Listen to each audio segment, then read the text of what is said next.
Key Largo movie review. So this is another old Humphrey Bogart movie. I've been on a kick lately, so I just went back to the video store and looked for another one. In my video store, which was in Japan at the time I first rented this movie, this was in their hard-boiled detective section. It's a 1948 Humphrey Bogart movie. I'm not entirely sure it gets classified as a hard-boiled movie, hard-boiled detective movie.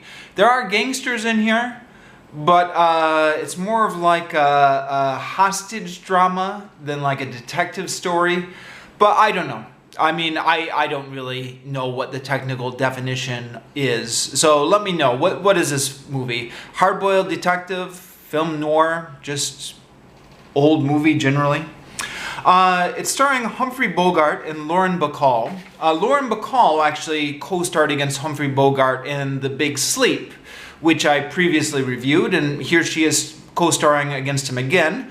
Looked this up on Wikipedia, and they were actually married for a number of years and did a number of movies together. So there you go. Humphrey Bogart, transitioning on to the plot of the movie itself. Humphrey Bogart plays an ex-soldier who goes down to the Florida Keys after the war to meet the father and wife of somebody who was killed under his command. Now, while he is visiting with them, it turns out that mob boss Johnny Rocco, played by Edward G. Robinson, is using that hotel to stage his comeback.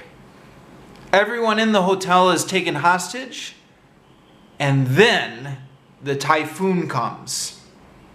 Humphrey Bogart plays a character very similar to his character of Rick in Casablanca. It's the reluctant hero who is disillusioned with ideals and whose only ambition is to stay out of trouble.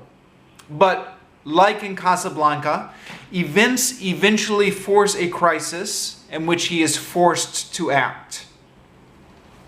Now, this film was made in 1948, just after the war finished. And there is, maybe surprisingly, a lot of discussion about post-war. I say surprisingly because you wouldn't expect it in a gangster film like this. Although you would expect it in 1948 because it's right after the war. There's a lot of discussion about what kind of place the world is going to be now that the big war is over.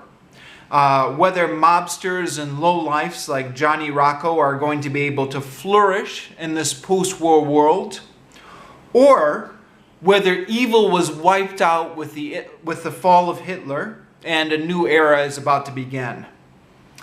The film bites off a little bit more than it can chew in this regard because a lot of the big philosophical questions it raises are never answered. But nonetheless, it stands as an interesting timepiece, as kind of an insight into what must have been on people's minds immediately after the end of the war.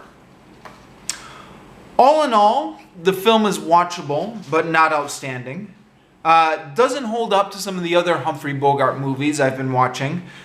Big Sleep, Maltese Falcon, or Casablanca. Of course, it's probably unfair to compare, but it's a pleasant enough couple hours. Like a lot of older movies, it moves at a slow pace. But once you get used to that, I think the storytelling in this film is quite good. In fact, I think the storytelling in a lot of old films is maybe superior to modern films because they couldn't rely on special effects. So they just had to rely on the script, and the script here is quite good. Little interesting trivia. Or not maybe trivia, but note. Edward G. Robinson, I had actually never heard of him before, which I looked him up on Wikipedia, and apparently he was really big in his day. So I guess that's on me that I never heard of him. He was quite famous for playing gangsters, and kind of looking at his face, he's got like kind of the gangster face. You can kind of see why he flourished in those roles. And a little bit of trivia that I was not aware of.